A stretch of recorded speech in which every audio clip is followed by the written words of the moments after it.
እዚህ ጋር እንግዲህ የፕሌይ ስቶር አካውንት ለመክፈት በሁለት እና በሶስት አይነት መንገዶች መጠቀም እንችላለን። የመጀመሪያው መንገድ እዚሁ ላይ ፕሌይ ስቶር አካውንት ላይ ማለት ነው። እዚህ ጋር ገብተን የፕሌይ ስቶር አፓን በመጫን እዚህ ጋር ገብተን ሳይን ኢን ይለናል። ካልተከፈተ ምንም አይነት ኢሜል ካሌደን እስካሁን ድረስ ዩቲዩብ ለመጠቀም ሊሆን ይችላል፣ ኢሜል ለመላላክ ሊሆን ይችላል።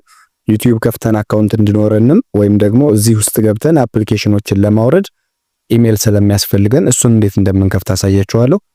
እዚህ ጋር ከፈለግን ፕሌይ ስቶር አፑ ላይ ገብተን ካልሆነ ደግሞ ሲቲንግ ላይ ከገባን በኋላ ወደታች ዝቅ እናደርግና አካውንት ኤንድ ባክአፕ የሚል አለ። እሱ ጋር እንገባለን። አካውንት ኤንድ ባክአፕ ላይ ከገባን በኋላ የመጀመሪያው ላይ ማኔጅ አካውንት ይለናል። ማኔጅ አካውንት የሚለውን እንመርጥለታለን። ከዛ ወደታች ዝቅ ስናደርግ አድ አካውንት የሚል አለ። እሱ ጋር እንገባለን። እዚህ ጋር እንግዲህ የተለያዩ አካውንቶች አሉ። እናንተ የምትጠቀሟቸው ሊኖሩ ይችላሉ። እዚህ ጋር ጉግል አካውንቱ በክፍት ነው ያለው። ሌሎቹ የተከፈቱት ሰማያዊ ምልክቶች አሏቸው። ይሄኛው ጉግል አካውንት ግን ክፍት ነው ያለው። ከፈለግን እሱ ጋር ገብተን መክፈት እንችላለን ማለት ነው። ነገር ግን በቀላሉ እዛው የፕሌይ ስቶር አካውንት ላይ በመግባት መክፈት እንችላለን ማለት ነው። እዚህ ጋር ሳይን ኢን እንለዋለን። ሰማያዊውን በመንካት እዚህ ኮድ ካለን የስልካችንን ኮድ ወይም ደግሞ ፊንገርፕሪንት ከሆነ የምንጠቀመው የምንፈልገውን ስናስገባለት ያሳልፈናል። ኮድ ከሌለው ደግሞ አይጠይቀንም ማለት ነው። ወደ ውስጥ በዚህ መልኩ እየተሽከረከረ ከገባልን በኋላ ትንሽ ሊቆይ ይችላል። ያው እንደ ኢንተርኔታችን ፍጥነት በዚህ መልኩ ክፍት የሆነ እንትን ያመጣልናል። ከዚህ በፊት ኢሜል ካለን ወይም ስልክ ቁጥር ካለን እዚህ ስልክ ቁጥራችንን እናስገብተን ባክአፕ ወይም ፎርጌት የራስዎን ነገር ማድረግ እንችላለን። አዲስ ለመክፈት ግን እዚህ ጋር ክሬት አካውንት ትላለች ከስር፣ እሷን እንጫንና የምንከፍተው አካውንት የህፃናት ነው፣ የስራ ነው ወይስ የፐርሰናል የግለሰብ ነው የሚለውን እንመርጣለን። ብዙ ጊዜ ላይ ያለውን የመጀመሪያውን አብዛኞቻችን እንጠቀመው ላይ ያለውን ከመረጥንለት በኋላ እዚህ ጋር ስም ይጠይቀናል።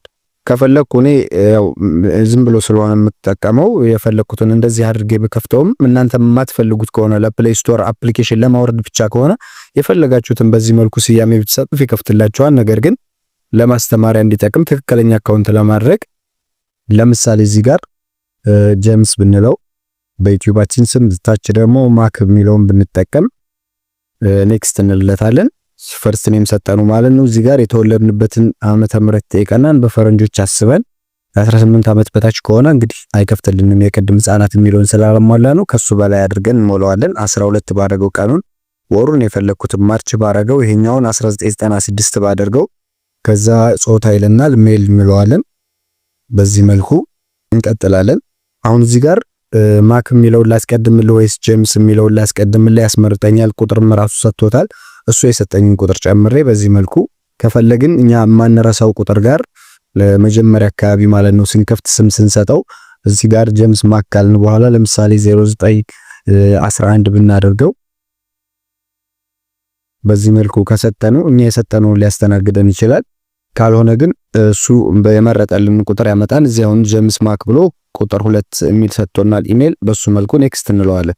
የፈለግነውን ፓስወርድ ነው የምንሰጠው። 0909112222 ባደርገው ለምሳሌ 10 መሆን አለበት ወይም ከ8 በላይ የፈለጋችሁትን። ነገር ግን አንድ ፊደል መጨመር አለባችሁ፣ የእንግሊዝኛ ፊደል ከፈለጋችሁ በስሞል ከፈለጋችሁ በካፒታል ኤ ብለው አሁን እኔ 090922 ኤ ብየዋለሁ። ኔክስት እለዋለሁ። እዚህ ጋር እናንተ ማትረሱትን የፈለጋችሁትን ኮድ ማድረግ ትችላላችሁ። እዚህ ላይ ደግሞ በሁለት አይነት መንገድ ነው የምትከፍቱት። ቋሚ ኢሜሉን የምትፈልጉትና ቆንጆ ኢሜል እናንተ ጋር ቋሚ እንዲሆን የምትፈልጉ ከሆነ እዚህ ጋር እንዳላችሁበት ሀገር ለምሳሌ አሁን ኢትዮጵያ ሆኜ ነው ቪዲዮ እየሰራው ያለሁት። ኢትዮጵያ ስለሆነ ከኢትዮጵያን ባንዲራ ምትወልኛል 09 ብዬ የምፈልገውን ስልክ ቁጥር በዚህ መልኩ በግምት ነው እየጻፍኩ ያለው ተሞላዋለሁ የምፈልገውን ወደሱ ቴክስት ስለሚደርሰኝ። እናንተ ያላችሁበት ሀገር አረብ ሀገር ከሆነ ወይም አሜሪካ የተለያየ ቦታ ላይ ከሆነ አገራችሁን እዚህ ጋር ተመርጡለትና ከዛ ቁጥራችሁን ታስገባላችሁ ማለት ነው።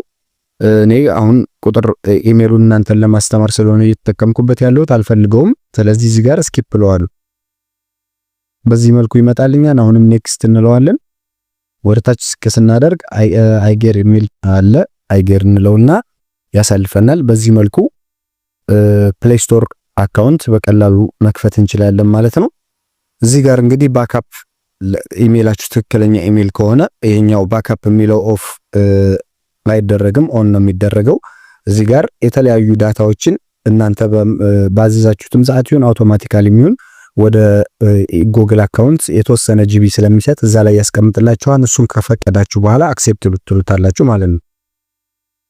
እንግዲህ እዚህ ላይ አክሴፕት እንለዋለን። በድጋሚ አካውንቱ ተከፈተ ማለት ነው። እዚህ ላይ ፓስወርድ ሊጠይቃችሁ ይችላል። አንዳንድ ስልክ ላይ ደግሞ አይጠይቅም፣ እንደየስልካችሁ ሁኔታ። እኔ የእጅ አሻራዬን አስገባለታለሁ።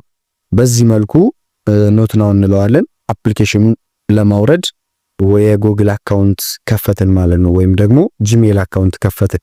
አሁን የቅድሙ ቦታ ላይ ተመልሰን ስንሄድ ሴቲንግ ላይ ማለት ነው ወደታች አድርገን አካውንት ኤንድ ባክአፕ ማኔጅ አካውንት ላይ ስንደርስ እዚህ ጋር አሁን የከፈትነው ኢሜል ጄምስ ማክ በሚል መጥቷል ማለት ነው። በዚህ መልኩ ኢሜል አካውንት ከከፈትን በኋላ ዩቲዩብ ለመክፈት ሊሆን ይችላል፣ የተለያዩ ነገሮችን ለማድረግ ኢሜል ለመላላክ ወይንም ደግሞ ፕሌይ ስቶር ላይ ገብተን የምንፈልገውን አፕሊኬሽን ለማውረድ ካሁን በኋላ የፈለግነውን አፕሊኬሽን መጫን እንችላለን ስልካችን ላይ። ከሌለን ግን ከነጭራሹ አያስተናግደንምና በዚህ መልኩ አካውንቱን መክፈት እንችላለን ማለት ነው። አመሰግናለሁ።